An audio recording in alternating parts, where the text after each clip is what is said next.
আজকের জন্য সংক্ষিপ্ত বিবরণে জরুরি কথা। এদেশের বিবাহের শুরু থেকে নিয়ে শেষ পর্যন্ত যত নীতিমালা আছে সবই হারাম। বিবাহ পড়ানোর পদ্ধতিও হারাম। বিবাহ পড়ানোর পরে যত নিয়ম কানুন আছে সবই হারাম। সাথে সাথে বিবাহের পরে যেসব অনুষ্ঠান আছে এই নীতিমালাও হারাম। জরুরি অনুষ্ঠান বিবাহের পরে যেটা হবে সেটা হলো বাসর রাত। বাসর রাতের জন্য বর কনেকে সাজাতে হবে। বাসর রাতের জন্য কনেকে সাজাতে হবে, এটাই চূড়ান্ত। বাসর ঘর সাজাতে হবে, এটাই ঠিক। তবে ভাবি কনেকে সাজাবে না, বাসর ঘর সাজাবে না। যদি ভাবি, চাচাতো বোন, খালাতো বোন বাসর ঘর সাজায় তাহলে বিবাহের সূচনাতেই জেনা, এই পরিবারে কোনোদিন বরকত হতে পারে না। কনেকে সাজাতে হবে। আয়েশা রাদিয়াল্লাহু তাআলা আনহা বলেন, আমি আমার বান্ধবীদেরকে নিয়ে এক দোলনাতে খেলাচ্ছিলাম। আমরা একদিকে আছি, কিছু বান্ধবী একদিকে আছে, একদিক উঁচু হলে একদিক নিচু হয়। এরকম অবস্থায় আমার মা আমাকে ডাকলেন, আয়েশা। আমি দৌড় দিয়ে আসলাম। আমার মা একটু পানি নিয়ে আমার মুখের হাতের ধুলোবালিগুলো মুছে ধুয়ে দিলেন। তারপর একটা ঘরে নিয়ে গেলেন, দেখি সেখানে আনসারীদের মহিলা। বিষয়টা বুঝতে পারলাম না, এই ঘরে আমাকে নিয়ে আসলো কেন। আনসারীদের মহিলারা আমাকে সুন্দরী করে সাজালেন। আসমা বিনতে ইয়াজিদ রাদিয়াল্লাহু তাআলা আনহা বলেন, কাইয়ামতু আয়েশা তালি রাসূলিল্লাহ সাল্লাল্লাহু আলাইহি সাল্লাম। আমি আয়েশাকে রাসূলের জন্য সুন্দরী করে সাজালাম। তবে কি দিয়ে সাজিয়েছেন এই কথা আয়েশা উল্লেখ করেননি। তিনি বলেন, আমাকে সুন্দরী করে সাজালেন। আমি বলছি, বিউটি পার্লারে যা কিছু পাওয়া যায় সব কিছু দিয়ে সাজানো যায়, তবে বিউটি পার্লারে ঢোকা যাবে না।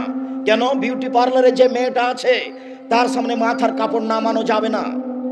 বিউটি পার্লারে যা কিছু আছে সব কিছু নিয়ে এসে মেয়েকে ঘরে সাজানো যায়। উল্লেখ্য যে নখে নেইল পালিশ লাগানো যাবে না। নখে নেইল পালিশ লাগানো হচ্ছে ইহুদি খ্রিস্টানদের পতিতালয়ের মেয়েদের বৈশিষ্ট্য। নখে নেইল পালিশ ব্যবহার করা ইহুদি খ্রিস্টানদের পতিতালয়ের মেয়েদের বৈশিষ্ট্য। নখে নেইল পালিশ ব্যবহার করা ইহুদি খ্রিস্টানদের পতিতালয়ের মেয়েদের বৈশিষ্ট্য। জরুরি ভিত্তিতে নখে মেহেদি লাগাতে হবে। হাতের নখে তো মেহেদি দিতে হবেই, পায়ের নখেও মেহেদি দিতে হবে। মেহেদি দিতে মহিলারা বাধ্য, দিতেই হবে। বাধ্য কেন? আল্লাহর নবী একজন মহিলার হাত থেকে একটা পত্র নিলেন, সেই মহিলার হাতে নখে মেহেদি দেওয়া ছিল না। তিনি হাতের নিন্দা করে বললেন, আয়াদু রাজুলুন ইমরা, এই হাতটি মহিলার না পুরুষের? যদি মহিলার হয় তাহলে মেহেদি নেই কেন? তার মানে পুরুষেরা কখনো হাতে মেহেদি লাগাতে পাবে না।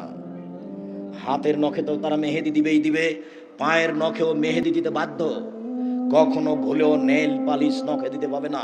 উপস্থিত বৈঠকের মুসলিম বোন আর যারা আপনারা আছেন, নখ কেটে ফেলতে হবে। নখ কখনো বড় রাখা যাবে না। নখ বড় রাখা হারাম। নবীগণের 10টি বৈশিষ্ট্য রয়েছে, তার একটি বৈশিষ্ট্য হচ্ছে নখ কেটে ফেলতে হবে। উপস্থিত বৈঠকের মুসলিম বোন আপনাকে বলছি, উপস্থিত বৈঠকের মুসলিম বোন আপনাকে বলছি, আপনি সকাল করবেন না, আগে বাড়ি থেকে নখ কাটবেন। এই মেঘ, তুমি আঙ্গুলটা দেখো, তোমার নখটা বড় কেন? তুমি শরম পাও না? তোমার লজ্জা হয় না? তোমার ইতস্তবোধ হয় না? বাপ বেটি মা বেটিকে লজ্জা বেঁচে খেয়েছো? নখ কেন বড়? নবীগণের 10টি বৈশিষ্ট্য, তার একটি হচ্ছে নখ কেটে ফেলতে হবে। নবীগণের 10টি বৈশিষ্ট্য, তার একটি হচ্ছে মোচ কেটে ফেলতে হবে। ব্লেড ব্যবহার করা যাবে না। মোচ মানে পুরুষ, আর মোচ যখন ব্লেড ব্যবহার করেছে তখন মহিলা। কেঁচি দিয়ে মোচ কেটে ফেলতে হবে। নবীগণের 10টি বৈশিষ্ট্য, তার একটা হচ্ছে বগলের লোম উঠিয়ে ফেলতে হবে। পুরুষ নারী একই হুকুম, ব্লেড ব্যবহার করা হবে না। নবীগণের 10টি বৈশিষ্ট্য, তার একটি হচ্ছে নিচের লোম পরিষ্কার করতে হবে ঊর্ধ্বে টাইম 40 দিন, যেভাবে সম্ভব, যা দিয়ে সম্ভব। পুরুষ নারীর একই হুকুম। নবীগণের 10টি বৈশিষ্ট্য, তার একটি হচ্ছে নখ কেটে ফেলতে হবে। জরুরি ভিত্তিতে বিউটি পার্লারে যা কিছু আছে সব ব্যবহার করা যাবে, তবে কপালে টিপ দেওয়া যাবে না। হিন্দু মেয়েদেরকে বিবাহ করার 10টি পদ্ধতি রয়েছে, তার একটি পদ্ধতি হচ্ছে রাক্ষসী বিবাহ। মেয়ের বা বিবাহ দিবে না, ছেলেটা জোর করে বিবাহ করবে। যদি কপালে টিপ দিতে পারে তাহলে বিবাহ হয়ে গেছে। যার কারণে মুসলিম মহিলা কপালে টিপ দিতে পাবে না। বিউটি পার্লারে যা কিছু আছে সব কিছু দিয়ে আপনার মেয়ে সাজতে পারে, কনে সাজতে পারে, সাজবে, কথাই ঠিক। আয়েশা রাদিয়াল্লাহু তাআলা আনহা বলেন, 8:30 8টার সময় আমার মা একটা ঘরে নিয়ে গেলেন। ঘরে কেউ নেই, দেখি আল্লাহ রাসূল আর কেউ নেই ঘরে। বিষয়টা আমি বুঝতে পারলাম না ব্যাপারটা কি। আমি ঘরে আছি, দেখি আল্লাহ রাসূল। একটু পরে আসমা বিনতে ইয়াজিদ ভিতরে ঢুকলেন। আসমা বিনতে ইয়াজিদ ভিতরে ঢুকেই এক গ্লাস পানি শরবত নিয়ে এসে বলছেন, এক বাটি, আয়েশা এটা হাতে করো, আল্লাহ রাসূলের হাতে দাও। আমি তো লজ্জা পেয়ে গেলাম, আমি মাথা নিচু করে নিলাম, আমি তো রাসূলের হাতে কোনো কিছু দিইনি কোনোদিনই। তখন আসমা আমাকে বলছে, ছাই, গ্লাস নাও, রাসূলের হাতে দাও। আমি তো ধমক খেয়ে হকচকিয়ে গেলাম, দেখি। আমি গিলাসটা হাতে নিলাম, আল্লাহ রাসূলের হাতে দিলাম। আল্লাহ রাসূল পান করলেন, আমাকে বললেন তুমি পান করো। আমার পান করা হল, আল্লাহ রাসূল বললেন আসমাকে দাও। আমি যখন আসমাকে দিতে গেছি তখন আসমা বলছে, না না না না না, আপনার হাত থেকে নেবো, আপনার হাত থেকে নেবো, আপনার হাত থেকে নেবো। আয়েশা দাও গিলাস আমাকে দাও। আল্লাহ রাসূল নিলেন আয়েশার হাত থেকে, নাও আসমা নেও। তারপর আল্লাহ রাসূল আসমাকে দিলেন। আসমা ওখানে মুখ লাগিয়ে শরবত দুধ পান করলেন, যেখানে মুখ লাগিয়ে মুহাম্মদ সাল্লাল্লাহু আলাইহি সাল্লাম দুধ পান করেছিলেন। বাসর রাত বাসর ঘর সাজাতে হবে, কনেকে সাজাতে হবে। ঘরে শরবত দুধ মিঠাই খাওয়ার ব্যবস্থা থাকবে। বর ঘরে ঢুকে বইয়ের মাথায় হাত দিয়ে বলবে, আল্লাহুম্মা ইন্না আসআলুকা খায়রাহা খায়রা মা জাবালতা আলাইহি ওয়া আউযু বিকা মিন শাররিহা শাররা মা জাবালতা আলাইহি। আল্লাহ এই স্ত্রীর কল্যাণ চাচ্ছি, যে কল্যাণ দিয়ে তাকে সৃষ্টি করা হয়েছে সেটাও চাচ্ছি। আল্লাহ এর ক্ষতি হতে তোমার কাছে বাঁচতে চাচ্ছি, যে বেহায়াই দিয়ে অবাধ্যতা দিয়ে তাকে সৃষ্টি করা হয়েছে সেটা থেকে আমি তোমার কাছে বাঁচতে চাচ্ছি। এরপরে 2 রাকাত নামাজ সালাত।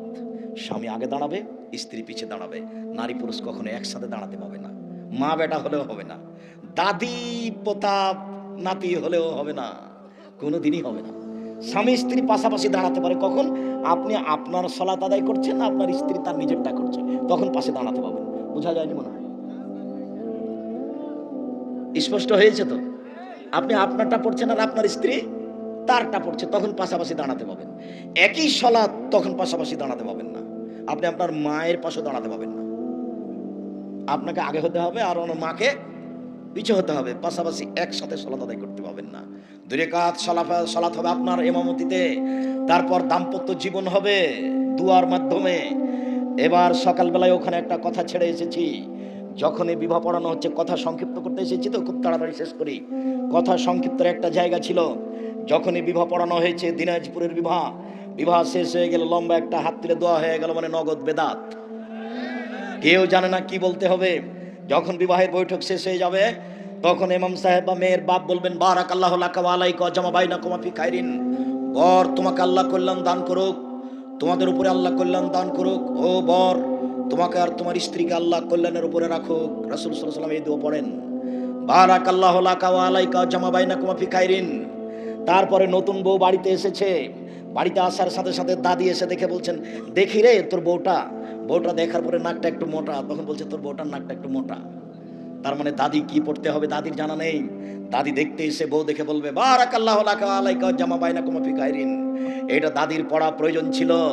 শুধু দিনাজপুর বলে আমি নিন্দা করিনি, সারা বাংলাদেশের কোনো গ্রামে, কোনো জায়গায়, কোনো থানায় নতুন বউ বাড়িতে আসলে তাকে সামনে রেখে দোয়া পড়তে হবে তার জানা নাই। সেদিন যেদিন বাসর রাত হলো, সকালে অনুষ্ঠান হবে বিশাল। সারা দিনাজপুর শহরের মানুষকে রান্না করে খাওয়াতে হবে। যার যত অর্থ সম্পদ বেশি আছে সে তত খাওয়াবে। যত মানুষ এসেছে সবাই বলবে, বারাকাল্লাহু লাকা ওয়া আলাইকা জামা বাইনাকুমা ফি খাইরিন। আল্লাহ তোমাকে তোমার স্ত্রীকে কল্যাণের উপরে একত্রিত করুক। সবার পক্ষ থেকে এই দোয়া হবে। আর এই খাদ্যে অংশগ্রহণ করবে ধনী গরিব সবাই। শুধু যদি ধনী আসে, গরিব না আসে, তাহলে যত ভাত রান্না করা হয়েছে দেখে লাথি মেরে সব ড্রেনে ফেলে দিতে হবে, ভাত কুকুরে খাবে। কেন এত বড় কথা কেন আব্দুর রাজ্জাক সাহেব? আপনি বলেছেন একটা ভাত পড়ে গেলে উঠিয়ে নিতে হবে, ময়লা লেগে গেলে সরিয়ে দিয়ে খেতে হবে। আজকে আবার বলছেন দেখে লাথি মেরে ফেলে দিতে হবে, ড্রেনে কুকুরে খাবে। এভাবে বলছেন কেন? দুঃখিত, আমি কিছু বলতে পারি না। মুহাম্মদ সাল্লাল্লাহু আলাইহি ওয়াসাল্লাম বলেছেন, আশারত আমিন সবচেয়ে নিকৃষ্ট খাদ্য, সবচেয়ে খারাপ খাদ্য ওই খাদ্য যে খাদ্যে ধনীদের দাওয়াত দেওয়া হয়েছে, গরিবদের দেওয়া হয়নি। আমার কিছু করার নেই, মুহাম্মদ সাল্লাল্লাহু আলাইহি ওয়াসাল্লাম এই কথা বলেছেন। অতএব এই খাদ্য সবচেয়ে খারাপ খাদ্য। এই খাদ্য ওই রকমই, যে কোনো একটা লোক মারা গেছে, আজকে যে বাসায় খাওয়া দাওয়া করছিলাম সেই বাসায় তার বাপ মা মারা গেলে তার আত্মীয় স্বজন তাদেরকে চাপ দিয়ে চলে যেত, তোমাদের টাকা পয়সা আছে, 40 দিনের দিন 4 দিনের দিন একটা গরু জবাই করে খাওয়াতে হবে। তার বাপের নামে একটু দুঃখিত, এইদিকে একটু এইদিকে, এই ছেলে তোর গায়ে হাত দিয়ে আছো নাকি? রেডি হও, জরুরি কথা। উপস্থিত বৈঠকের মুসলিম বোন একটু খেয়াল করেন, এদিকে একটু লক্ষ্য করেন তো, শুনেন এদিকে। হোসাইন জাকাতের খেজুরের পাশে বসে আছে, জাকাতের খেজুর। তো হোসেন একটা খেজুর মুখে দিয়ে দিয়েছে। আল্লাহ রাসূল লাফ দিয়ে উঠে এসে মুখের ভিতরে আঙ্গুল ঢুকিয়ে খেজুরটা বের করে বলছে, "এই, এটা মানুষের ময়লা, দান যাকাত মানুষের ময়লা। হোসেন, মানুষের ময়লা আমি খাই না, আমার বংশ খায় না, আমার বাড়িতে কাজ করে যে সে খায় না। মানুষের ময়লা আমার উপরে হারাম, আমার বংশের উপরে হারাম, আমার বাড়ির যারা গোলাম রাখাল কিষান তাদের উপরে হারাম। এটা মানুষের ময়লা, এই খাদ্য যে কাজ করে খেতে পারে তার উপরে হারাম।" এটা মুখে দিয়েছো মানে? আরেকটু, একটা খেজুর পড়ে আছে রাস্তায়, আল্লাহ রাসূল খেজুরটা উঠে বলছেন, "ও খেজুর, যদি আমার আশঙ্কা না হতো যে তুমি যাকাত সাদকার খেজুর, আশঙ্কা না হলে আমি তোমাকে খেয়ে নিতাম।" বুখারী মুসলিম। আল্লাহর নবী রাস্তায় পড়ে থাকে খেজুরটা খেলেন না কেন? সম্ভাবনা আছে খেজুরটা কিসের হতে পারে? যাকাতের সাদকার খেজুর হতে পারে। আমার উপরে হারাম, আমার বংশের উপরে হারাম। এই ছেলে, তোমার বাপের নামে যে গরু জবাই করেছে এটা সাদকা, এটা মানুষের ময়লা, এটা দিনাজপুরের ভিক্ষুক খেতে পারে। তোমার বাপের দোস্ত এসেছে 5 কোটি টাকা গাড়ির দামি গাড়িতে চড়ে, সে খাদ্য কি করে খেতে পারে বেটা? এই খাদ্য নির্ধারিত দিনে হয়েছে 1 নম্বর শিরক, এই খাদ্য নেকির জন্য হয়েছে, এটা বেদাত, একসাথে 2টা পাপ আছে। এটাকে ড্রেনে ফেলে দাও, এই খাদ্য কুকুরে খাবে। দেখি কোন মায়ের বেটার বৈধতা দিতে পারে, কিয়ামত পর্যন্ত সময় দিয়ে গেলাম। এই খাদ্য বিত্তশালীরা খেতে পারে কি করে? নির্ধারিত দিনে হয়েছে, এই জন্য এটা শিরকের উপরে হয়েছে, আর নেকির জন্য হয়েছে, এই জন্য এটা বিদাতের উপরে হয়েছে, এরা তো খেতে পারে না। সম্মানিত দিনী ভাই বোন, ওই অলিমা সবচেয়ে নিকৃষ্ট খাদ্যটা ট্রেনে ফেলে দিতে হবে, ওটা কুকুরে খাবে, ধনী গরিব সবাইকে দাওয়াত দিতে হবে, এটার নাম অলিমা। এরপরে সাংসারিক জীবন আসবে। সম্মানিত দিনী ভাই বোন, আমি আজকের জন্য সংক্ষিপ্ত আলোচনার পুনরাবৃত্তি সূচনা করে, বিবাহ করতে গিয়ে শুধু আপনি দেখতে পাবেন, আপনার বাপ দেখতে পাবে না, আপনার বাপের দেখা হারাম। বিবাহ করতে গিয়ে তাকে আংটি দেওয়া হারাম, তাকে টাকা দেওয়া হারাম। বিবাহ করতে গিয়ে নির্ধারিত সময়ে এতগুলো বর যাত্রী যাওয়া ঠিক নয়। সাথে সাথে পদ্ধতিতে বিবাহ পড়ানো ঠিক নয়। সাথে সাথে অলিমা পদ্ধতি হারাম।